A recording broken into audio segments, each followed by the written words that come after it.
Umushingamateka Caroline Maloni wa Amerika yasavye u Rwanda kurekura Paul Rusesabagina. Geoffrey Mutagoma abitubwira ibindi kwino nkuru.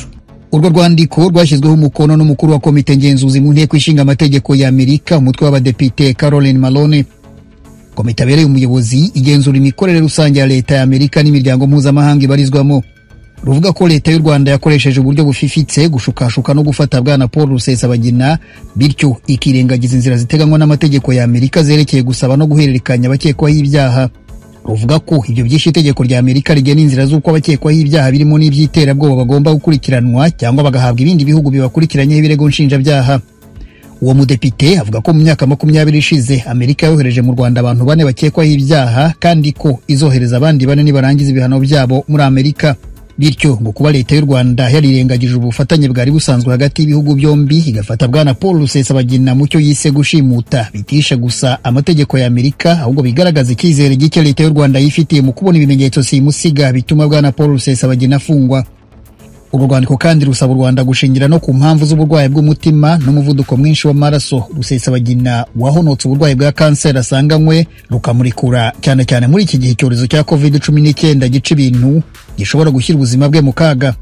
Caroline Malone yagize ati, nk'umwe mu badepite b'inararibonye kandi uri mu itsinda ry'ubuyobozi bw'abademokrate, ndashaka gushimangira ko inteko ishinga amategeko ya Amerika, umutwe w'abadepite, ishyigikiye bikomeye bwana Rusesabagina kandi ko dusaba leta yanyu kumugarura vuba na bwangu kandi ari muzima. Mu gusoza, uyu muyobozi yemeza ko bwana Rusesabagina ari impirimbanyi y'uburenganzira bwa muntu ishimwe ku rwego mpuzamahanga, izwi kandi kuba yararokoye abantu 1268 muri jenoside yakorewe abatutsi mu Rwanda mu mwaka w'1994. Asoza yongera gusaba leta y'u Rwanda ko ku nyungu z'umubano mwiza wayo na Amerika yamurekura vuba na bwangu ikamusubiza muri Leta Zunze Ubumwe za Amerika. Umurwi ntagondwa zitirira idini rya Islam Boko Haram umaze imyaka 18 ukora iterabwoba mu bihugu bitandukanye vya Afrika yo hagati mu burengero na Sahel, wariyemereye ko ari wo wanyuruje abanyeshuri b'abahungu barenga 300 bo kw'ishure ryisumbuye ryigisha ubumenyi bwa science rikaba rinegukira leta ya Nigeria. Iryo shure riri mu karere kitwa Kitsina kari mu ntara ya Kankara, ryatewe kuwa 5 w'indwi heze. Mu kiganiro maze kugirana na Fiacre Munezero ari Maiduguri muri Nigeria ahavukiye Boko Haram, akaba atwara iradio yitwa Radio International Ndalason yashinzwe ngo ifashe mu gutuza iterabwoba mu bihugu bitandukanye vya Afrika na cane ibiguriyemwo Boko Haram, hamwe na Ambassadeur Frederic Gateretse Nguga atwara igisata kijejwe kumira amatati mu muryango umwe bwa Afrika, Union Africaine, basiguye ivya Boko Haram. Ambassadeur Gateretse ni watangura avuga. Umugwi Boko Haram ni umugwi wavutse mu 2012. Ubundi bavuga ko ari umugwi uri kuragwanira iby'idini rya Islam, gukurikira ibya Islam. Mugabo uko imyaka yagiragenda bavuye muri Nigeria baja muri Chad, baja muri Niger, urumva barafiteyo n'abantu babashigikiye muri Cameroon bamwe bamwe. Mu by'ukuri uyo mugwi uwunye ntukiri umugwi wonyine ugwanira ibintu by'idini, ni n'umugwi twe tubona umenga nka mafia ukuntu ikora, kandi bafise abashigikiye bamwe bari mu nzego, mugabo bose ntibiyumvira kimwe. Hariho abakurikira iby'idini, hariho abakora ubandi n'ubwandaje n'ibindi byose, mugabo hakaba rero n'abandi bafise icyabatumye bajyayo muri uwo muhari. Ico kintu rero cyatumye bajyayo benshi baravuga yuko aho bava bari bibagiwe na leta, bakavuga yuko hariho ama injustice byatuma abantu biradikariza hano bakaja muri uwo muhari. Ivyo rero bavuga kuri uwo muhari, mugabo n'umuhari by'ukuri ubona yuko hako bogenda barabatuza batuma ingubu zabo zigabanuka, ahubwo uko umwanya ugumugenda niko baguma bakomera. Ego ukivuka uyo mugwi mu 2002 warugizwe ahanini n'abantu bo muri Nigeria gusa canke bari bavanze abaharanira ico bavuga ko ari idini rya Islam no ku mikorere y'abikazi? Ukivuka bari abantu bo muri Nigeria, mugabo buhoro harajamwo n'abandi. Igituma ibitigiri byabo byagiye biragwira ni kubera iyo migwi y'iterabwoba. Hariho igitabo bakurikira cyitwa Management of Savage, igitabo cyanditswe n'umuntu witwa Abu Karnaji, yari mu ijoro Al Qaeda. Yababwira yuko ahantu hose bari bagomba gutera bagatera akantu gatoyi hanyuma leta izoca itera kurusha hamiteye kurusha ituma abantu bashavuye babarekrite babashire muri izo nyeshamba yene.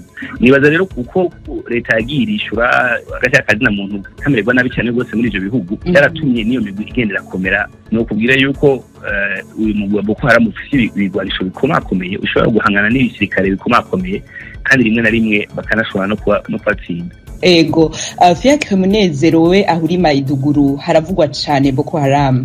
Tubwira uko hameze, ukihashika umuntu ahashitse arabona ko ari ahantu hari ivyihebe nk'ivyo Ambassador Ngoga ahejeje kutubwira. Ya Boko Haram bigitangura ape nakomeye cyane mu 2012. Mugabo bigitangura bari abantu bankishuri iri shuri risanzwe bita École Occidentale. Hanyuma kubera ico abantu bakwiye kumenya nuko aho hantu nkuko Frederic Ngoga yavuze muri bassin de Lac Chad singi no yavuga mu Kirundi kikujwe n'ibihugu bine Nigeria, Cameroon, Chad na Niger. Hanyuma n'ahantu ibihugu byaheze kugira ndakwereke ngaha Maiduguri hari kilometero 1500 ku murwa mukuru Lagos.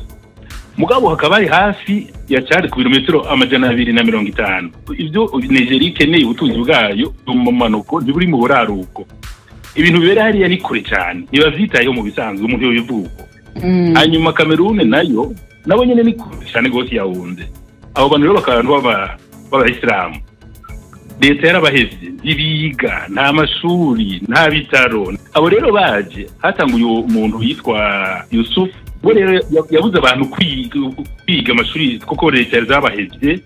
Hanyuma baraba mugwanya akabuza abana ko abahungu bajamwe n'abakobwa akavuga ko biga ikorowani gusa. Hanyuma baramutera baramwica bamwishe itihinduka ishiramwe gitera bwo barero. Rero aho Maiduguri ndi rero nikumva kugira ngo ariko kibazo mu gisagara Maiduguri ni ibisanzwe kandi nka twe tuba muri ya burero bw'iwacu bazi ko kumurango usanga hameze neza mu gisagara hameze neza. Mugabo hafi yaho nkahonye mu makuru rero kuvugwa nahonye batwaye abo bana. Mugabo baraho mu yinga biraheza yitwa Zabalmari barateye bica abantu 111. Umva abantu birimira barabica ni hafi kilometero 10 za Maiduguri uko nyene Frederic Ngoga bivuze n'abantu bateye ubwoba umva abantu by'ibihebe rumenya hari. Hamaga Ambassadeur Frederic Bali babarizwa hehani na Boko Haram. Urumva twebwe icyo tuzi nuko hariho ishamba iri ahantu bita Anambra State aho bari hari ishamba bahora bajyamwo. Mugabo kenshi abo bantu nkuko Fiacre karabivuga n'abantu baba bari mu bantu nyene bari mu bantu barafite capacity yo kumobiliza abantu kugira bakora igitero kimwe. Mugabo ibyo Shekao rikaravuga wewe ari ishamba yigegejemwo niho bamaze igihe bakora bamutera bagerageza gukora ibitero ariko byaranse. Barafite ukuntu bamobiliza abantu cyane bose birorosha gacha ko ibyo bitero. Abo bantu bashobora kumobiliza gute bashobora kumobiliza kuko byakabivuze n'abantu bashavuye cyane bose n'abantu leta yibagiwe n'abantu nibavye na Nigeria nk'aya mazone ari bari muri peripherie urasanga kenshi atacyari kubafasha. Muganagana biyutse n'ikindi kintu naho batwaye n'umunsi abahungu bashika 300 haracyariho n'abakobwa banyuruzwa aho bita Chibok girls gushika n'ubunye hari bamwe batoye n'abandi bataratora. None musigura gute yuko igihugu nka Nigeria tunyene gikomeye yavuze Fiacre bigenda gute ngo abo bantu bashobore guhaguruka bagatwara abana bangana gutyo bakanyuza abakobwa imyaka na mirere ntagire n'umuntu n'umwe ashobora kumenya aho bari cyangwa batuze. No kuvuga iki no kuvuga yuko hariho abantu babafasha kandi ari mu nzego. Hariho abo ba Chibok b'abakobwa no harimo abakirondegwa harimo aba bashasha muri Katsina batwawe baza baca batera abanyeshure kubera iki. Bajya abakobwa baba Chibok bajya bavuga bamwe ko baciye abagore babo babatekera babitaho iyo bakomeretse. Abo bandi nabo b'abahungu baca babahindura abagwanyi kenshi nibo bashaka. Mugabo hari ikindi kintu gihambaye gituma batera abanyeshuri. Twese abavyeyi igihugu nta kintu kibabaza igihugu nk'iyo abana banyurujwe bakatwagwa gutyo onye. Kenshi ni kugira ngo berekane yuko bakihari kandi niko leta izogomba guhangana nabo. Fiacre Munezero, irumva n'ikibazo gishobora no kubarizwa mu miryango, ngira ngo nkumbure abana bagakura bazi ingene bitwara niki, aho mugenda gukorera ibiganiro muri ayo maradiyo yanyu ariko arafasha mu kurwanya rino terabwoba, imiryango mubona babizi iki kibazo, babona ko ari ikintu babwirizwa nimba babonye ico bikeka bakakivuga? Biragoye Diane ibintu byo muri kano karere. Urumva mumenya yuko abo bantu bangwa cyane uko bivugwa mu maradiyo, tubimenye nge n'abantu 100% zaho hantu n'abayisilamu. Hanyuma leta umva zaraheze mu byo tuhora twumva nko mu gice cya Chad, barabaheze ku buryo bakoresha n'amahera muri Nigeria naira ntibazi ifaranga ry'iwabo ingene risa. Hari utugeze kwa twe ikintu bifuza cya mbere ni iki, ngubu unye ati nifuza kuronka karanga muntu ntazi cyane. Nuko leta zarabaheze ntushobora kuvyiyumvira, nagukuye ko 90% batiga nta bitaro nta nakimwe. Abo Boko Haram bumvaga umva ni mu bugaragwa, harabo bubakira ibintu bita amapfuyi bakabaha amazi kuya batiga bakikorowani niyo bemerega n'abayisilamu. Hanyuma rero bariko barabatwara bahora babaha amahera bagasigana amahera umuryango, biga bararonka amahera baratanga amahera. Urumva harabo bakundirika, harabo bahuje, hanyuma batabakunda rero batwara ku nguvu. Biragoye n'ukuri kumenya. Mbega Ambassadeur Frederic, murafise ibiharuro vyerekana imyaka y'abari muri Boko Haram uko bangana, imyaka yabo, ibitsina vyabo? Kenshi n'abana bato ntibaba bakuze, nico kinababaje. Nk'ubu hariho intambara, perezida wo muri Chad yari yagiye haraheze amezi yari yagiye kugwana nabo ku butaka bwa Chad. Hanyuma benshi mu bo bafashe usanga ari imikangara y'abana bafite nk'imyaka nka 15, 10 n'iyindi. Hari imyaka yose mugabo kenshi usanga ari abana batoyi. Ikintu kibabaje nari nagiye kuvuga nuko Fiacre yakivuze, yavuze ati hariho bamwe bashigikira ivyo ariko barakora. Nk'uburavye nk'abiyahudi kenshi usanga ari abakobwa, bakoresha abana b'abakobwa b'imyaka nka 23 bari batoyi cyane gose. Ni ukuvuga ko harakorwa n'ikintu cyo kuboza mu mutwe, kubashiramwo yuko bariko babikorera Imana bacaja mu ijuru. Mugabo ivyo ni imigwi yose y'iterabwoba bikora. Ikigiri ngira ngo nwandiko ndabeshe mvuze nti umuntu arazi nyene bo bangana. Mugabo ubu baravuga yuko ubunye uravye Boko Haram aho hantu hose bakorera yuko bashika n'ibihumbi bishika bya baba 500 n'ibindi, kandi bakaba bakwiye muri ako karere ka Afrika hagati, Sahel n'ahandi. Gome. Hanyuma nka igisata c'ijwi rya Amerika aho muri Nigeria mu rurimi rwa Hausa kiravuga yuko abakoze kiriya gitero giheruka kwera Gatsina baje bagikora bari ku mamoto. Umuntu akibaza ati abantu bari ku mamoto bagatera bagatwara abana bagera mu majana, hariho ibintu umuntu adasobanukirwa. Ni gute boza ku mamoto hama igisirikare ntigishobore guhangana nabo kandi umva bari ku mamoto? Ico kazi bagiye n'icyo kazi namenye baza na mbere.